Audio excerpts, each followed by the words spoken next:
അസ്സാം വലൈക്കും dear friends. ഇന്നത്തെ നമ്മുടെ സ്പെഷ്യൽ നിങ്ങൾ ആരും ഇതുവരെയും ട്രൈ ചെയ്ത് നോക്കിയിട്ടില്ലാത്ത ഒരു അടിപൊളി വെറൈറ്റി റെസിപ്പിയാണ്. നമ്മുടെ ഈ വീഡിയോ കണ്ടുകൊണ്ടിരിക്കുന്ന സമയത്ത് നിങ്ങൾക്ക് ഇഷ്ടപ്പെടുകയാണെങ്കിൽ ഒന്ന് ലൈക്ക് ചെയ്തേക്കണേ. അതുപോലെ തന്നെ നമ്മുടെ ഈ ചാനൽ ആദ്യമായിട്ട് കാണുന്നവരും ഇതുവരെയും സബ്സ്ക്രൈബ് ചെയ്യാത്തവരും പ്ലീസ് ഒന്ന് സബ്സ്ക്രൈബ് ചെയ്തേക്കണേ. ഞാനിടുന്ന വീഡിയോസ് ഉടനടി കിട്ടുന്നതിനായി സബ്സ്ക്രൈബ് ബട്ടന്റെ തൊട്ടടുത്ത് കാണുന്ന ബെല്ലൈക്കൺ കൂടി ക്ലിക്ക് ചെയ്തിട്ട് ഓൾ എന്ന ഓപ്ഷൻ എനേബിൾ ചെയ്യാനും മറക്കല്ലേ. അപ്പം ആദ്യം തന്നെ ഇതിനായിട്ട് ഒരു പാത്രത്തിൽ കുറച്ച് വെള്ളം തിളപ്പിക്കാൻ വെച്ചിട്ടുണ്ട്. അപ്പം ഇതിലേക്ക് നമുക്ക് 1 ടീസ്പൂൺ ഉപ്പിട്ട് കൊടുക്കാം. ഇനി പരസ്പരം ഒട്ടിപ്പിടിക്കാതിരിക്കാൻ വേണ്ടിയിട്ട് 1 ടേബിൾ സ്പൂൺ എണ്ണ കൂടി ഒഴിച്ചു കൊടുക്കാം. ഇത് മിക്സ് ചെയ്ത് കൊടുക്കാം. കുറച്ചധികം വെള്ളം എടുക്കാം. അത് നല്ലതുപോലെ ഒന്ന് തിളച്ച് വരട്ടെ. ഇപ്പം ഞാനൊരു 8 ഗ്ലാസ് വെള്ളമാണ് തിളപ്പിക്കാൻ വെച്ചിട്ടുള്ളത്. വെള്ളം തിളച്ചിട്ടുണ്ട്. ഇനി നമുക്കിതിലേക്ക് മക്രോണി ചേർത്ത് കൊടുക്കാം. മക്രോണി എന്നും പാസ്ത എന്നൊക്കെ പറയും. കുട്ടികൾക്കൊക്കെ ഏറെ ഇഷ്ടപ്പെട്ട മക്രോണി ഈ വെള്ളത്തിലേക്ക് അങ്ങ് ചേർത്ത് കൊടുക്കാം. ഞാനിപ്പോൾ ഇതിനായിട്ട് എടുത്തിട്ടുള്ളത് 250 ml കപ്പിന് 2 കപ്പ് മക്രോണിയാണ് എടുത്തിട്ടുള്ളത്. അപ്പം നിങ്ങൾക്ക് എത്രയാണോ വേണ്ടത് അതിനനുസരിച്ചിട്ട് റെഡിയാക്കി എടുക്കാം. അപ്പം നമ്മൾ ഈ വേവിക്കുന്നതിനനുസരിച്ച് വെള്ളത്തിന്റെ അളവിന് വെള്ളം കുറച്ച് കൂട്ടി കൊടുത്താൽ മതിയാകും. വെള്ളവും ഉപ്പൊക്കെ ഒന്ന് കൂട്ടി കൊടുക്കാം. ഇപ്പം ഞാൻ 2 കപ്പ് എടുത്തിട്ടുള്ളത് കൊണ്ട് ഒരു 8 ഗ്ലാസ് വെള്ളത്തിലേക്ക് 1 ടീസ്പൂൺ ഉപ്പും 1 ടേബിൾ സ്പൂൺ എണ്ണയാണ് ചേർത്ത് കൊടുത്തിട്ടുള്ളത്. ഇനി ഇതൊന്ന് വേവിച്ചിട്ടെടുക്കാം. ഒരുപാടങ്ങ് വെന്ത് കുഴഞ്ഞു പോകരുത്. മീഡിയം ഫ്ലെയിം വെച്ച് കൊടുക്കുക. ഇപ്പൊ നമ്മൾ മക്രോണി വേവിക്കാൻ വെച്ചിട്ട് ഒരു 5 മിനിറ്റായി. ഒരുപാട് വെന്ത് കുഴഞ്ഞു പോകരുത്. നല്ലോണം ഒന്ന് സോഫ്റ്റ് ആയി കിട്ടിയാൽ മാത്രം മതി. നമ്മളിതുപോലെ പിടിച്ച് നോക്കുന്ന സമയത്ത് ഇതുപോലെ മുറിഞ്ഞു വരണം. ഇപ്പൊ നല്ല സോഫ്റ്റ് ആയിട്ട് കിട്ടിയിട്ടുണ്ട്. ഇനി ഇത് നമുക്ക് വെള്ളത്തിൽ നിന്ന് ഊറ്റിയെടുക്കാം. ഇത് വെള്ളത്തിൽ നിന്ന് ഊറ്റിയെടുത്ത് ഒരു അരിവാലയിലോ ഒരു വലിയ അരിപ്പയിലോ ഇട്ട് കൊടുക്കാം. അപ്പൊ നമ്മൾ മക്രോണി എല്ലാം ഒരു അരിവാലയിൽ ഇട്ട് വെച്ചിട്ടുണ്ട്. ഇതിലേക്ക് നമുക്ക് വെള്ളം ഒഴിച്ചു കൊടുക്കാം. സാധാരണ പച്ചവെള്ളം തന്നെയാണ് ഒഴിച്ചു കൊടുക്കുന്നത്. നല്ലതുപോലെ ഒന്ന് ഒഴിച്ചു കൊടുക്കാം. പരസ്പരം ഒട്ടിപ്പിടിക്കാതിരിക്കാൻ വേണ്ടിയിട്ടും ഈ ചൂട് കൊണ്ട് അങ്ങ് വെന്ത് കുഴഞ്ഞു പോവാതിരിക്കാൻ വേണ്ടിയിട്ടാണ് വെള്ളം ഒഴിച്ചു കൊടുക്കുന്നത്. ഇനി വെള്ളം ഒഴിച്ചു കൊടുത്തതിന് ശേഷം ഈ വെള്ളം മുഴുവനും നമുക്ക് ഒന്ന് തോർന്ന് കിട്ടണം. അതിന് വേണ്ടിയിട്ട് മാറ്റി വയ്ക്കാം. പച്ചവെള്ളം ഒഴിച്ച് വെള്ളം തോരാൻ വെച്ചിട്ട് ഒരു 5 മിനിറ്റായി. ഇതിന്റെ ചൂടൊക്കെ ഒന്ന് മാറിയിട്ടുണ്ട്. ഒരു പാത്രത്തിലേക്ക് ഇട്ട് കൊടുക്കാം. നമ്മൾ ഒരു 1/4 കപ്പ് മൈദ ചേർത്ത് കൊടുക്കാം. ഒരു 1/4 കപ്പ് കോൺഫ്ലോറും കൂടി ചേർത്ത് കൊടുക്കാം. കൈ വെച്ചിട്ട് ഒന്ന് മിക്സ് ചെയ്യാം. ഈ മക്രോണിയുടെ എല്ലാ ഭാഗത്തും ഈ മാവെത്തണം. ഇപ്പൊ അതെല്ലാം ഒന്ന് മിക്സ് ചെയ്തെടുത്തിട്ടുണ്ട്.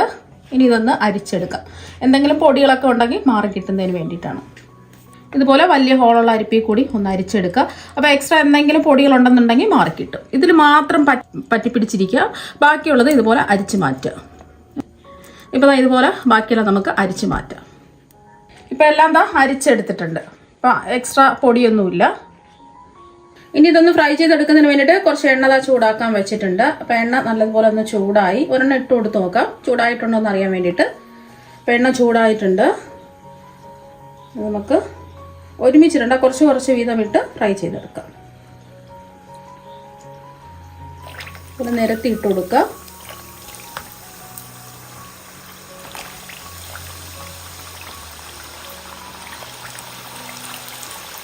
മീഡിയം ഫ്ലെയിം വെച്ച് കൊടുക്കുക. നല്ലൊരു ഗോൾഡൻ നിറാവുന്നത് വരെ ഇതൊന്ന് ഫ്രൈ ചെയ്തെടുക്കാം.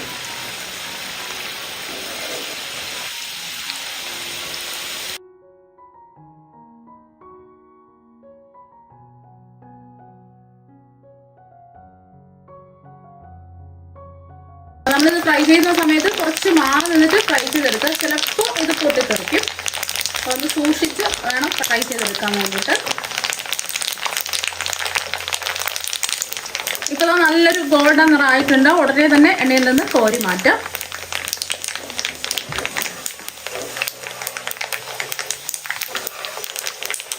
ഇതുപോലെ തന്നെ ബാക്കിയിരിക്കുന്നതും ഫ്രൈ ചെയ്തെടുക്കാം. ഫസ്റ്റിൽ നമ്മളിതുപോലെ ഫ്രൈ ചെയ്തെടുക്കുന്ന സമയത്ത് ഇതുപോലെ ചെറുതായിട്ടൊന്ന് മൂത്ത് വരുമല്ലോ. ചെറുതായിട്ട് കളറൊക്കെ മാറി ചെറുതായിട്ടൊന്ന് മൂത്ത് വരുന്ന സമയത്ത് കുറച്ച് വെളുത്തുള്ളി അല്ലികൾ ചതച്ചിട്ട് കൊടുക്കാം. അപ്പോൾ വെളുത്തുള്ളി അല്ലി ഇട്ട് കൊടുക്കുമ്പോൾ പ്രത്യേക ഒരു ടേസ്റ്റും ആയിരിക്കും. കാണാൻ ഒരു ഭംഗിക്ക് വേണ്ടിയിട്ടാണ്. കുറച്ചിട്ട് കൊടുത്താൽ മതി. ഒന്ന് ചതച്ചിട്ടിട്ട് കൊടുക്കാം. അതുപോലെ തന്നെ ഒരു 3 വറ്റൽമുളക് 2ആയിട്ട് മുറിച്ച് ഇട്ട് കൊടുക്കാം. കുറച്ച് കറിവേപ്പിലയും കൂടി ഇട്ട് കൊടുക്കാം. ഇത് വേണമെന്ന് നിർബന്ധമില്ല. കാണാൻ ഒരു ഭംഗിയായിരിക്കും. കഴിക്കുമ്പോൾ ഒരു ടേസ്റ്റ് വരും. ജസ്റ്റ് ഒന്ന് ഇളക്കി കൊടുക്കുക. ഇതൊരു ഗോൾഡൻ നിറാവട്ടെ. അപ്പോൾ ഇതെല്ലാം ഒരു മൂത്ത് ഒരു ഗോൾഡൻ നിറായിട്ടുണ്ട്. ഇനി എണ്ണയിൽ നിന്ന് നമുക്ക് കോരി മാറ്റാം. ഇപ്പോൾ ഇതാ എണ്ണയിൽ നിന്ന് കോരി മാറ്റിയിട്ടുണ്ട്. ഇനി നമ്മൾ ഫ്രൈ ചെയ്തെടുത്ത മക്രോണി ഒരു ബൗളിലേക്ക് ഇട്ട് കൊടുക്കാം. ഇനി ഇതിലേക്ക് ആവശ്യത്തിനുള്ള ഉപ്പ് ചേർത്ത് കൊടുക്കാം. ഒരു 1/2 ടീസ്പൂൺ ഉപ്പ് ചേർക്കാം. ഇനി ഇതിലേക്ക് 1 ടീസ്പൂൺ കാശ്മീരി മുളക് പൊടി ചേർത്ത് കൊടുക്കാം. എരിവുള്ള സാധാരണ മുളക് പൊടിയാണെന്നുണ്ടെങ്കിൽ ഒരു 1/2 ടീസ്പൂൺ ഒക്കെ ചേർത്ത് കൊടുത്താൽ മതി. ഇനി ചാട്ട് മസാല ഉണ്ടെന്നുണ്ടെങ്കിൽ ഒരു 1/2 ടീസ്പൂൺ ചേർത്ത് കൊടുക്കുക. വേണമെന്നുണ്ടെങ്കിൽ ഒരു 1/4 ടീസ്പൂൺ ഗരം മസാല പൊടിയും കൂടി ചേർത്ത് കൊടുത്ത് ഒന്ന് മിക്സ് ചെയ്യാം. നന്നായിട്ടൊന്ന് മിക്സ് ചെയ്യാം.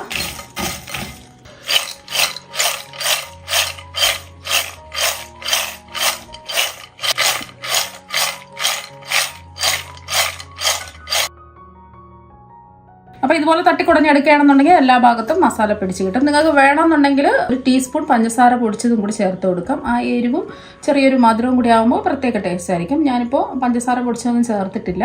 അപ്പോൾ എരിവ് നോക്കിയിട്ട് ആവശ്യത്തിനുള്ള മുളക് പൊടിയും കൂടി ചേർത്ത് കൊടുക്കാം. ഉപ്പിട്ട് കൊടുക്കുന്ന സമയത്ത് ആവശ്യത്തിന് മാത്രം ഉപ്പിട്ട് കൊടുക്കുക. നമ്മൾ മക്രോൺ വേവിച്ചെടുത്ത സമയത്ത് ഉപ്പിട്ടിട്ടുണ്ടായിരുന്നു. ഇനി ഇത് ഒരു പാത്രത്തിലേക്ക് മാറ്റാം. അപ്പോൾ കുട്ടികളെല്ലാം സ്കൂൾ വിട്ട് വരുന്ന സമയത്ത് സിമ്പിളായിട്ട് നമുക്ക് റെഡിയാക്കി കൊടുക്കാൻ പറ്റുന്ന കുട്ടികൾക്കൊക്കെ ഏറെ ഇഷ്ടപ്പെട്ട മക്രോണി വെച്ചിട്ടുള്ള സ്നാക്സ് ഇവിടെ റെഡി ആയിട്ടുണ്ട്. നല്ല ക്രിസ്പി ആയിട്ടാണ് ഇരിക്കുന്നത്.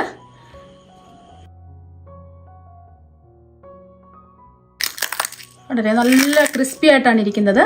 ഇത് നമുക്ക് ഈർപ്പൊന്നുമില്ലാത്ത ഗ്ലാസിന്റെ ജാറിൽ ഇട്ട് വെക്കുകയാണെന്നുണ്ടെങ്കിൽ കുറേ ദിവസം നമുക്ക് സൂക്ഷിച്ച് വെക്കാൻ പറ്റും. നല്ല അടിപൊളി ടേസ്റ്റാണ്. അപ്പോൾ നിങ്ങൾ എന്തായാലും ഒരു പ്രാവശ്യം മക്രോണി വെച്ചിട്ടുള്ള ഈ സ്നാക്സ് തയ്യാറാക്കി നോക്കുക. തീർച്ചയായും നിങ്ങൾക്ക് എല്ലാവർക്കും ഒരുപാട് ഇഷ്ടമാകും. അപ്പോൾ നമുക്ക് മറ്റൊരു വെറൈറ്റി വീഡിയോ ആയിട്ട് വീണ്ടും കാണാം. താങ്ക്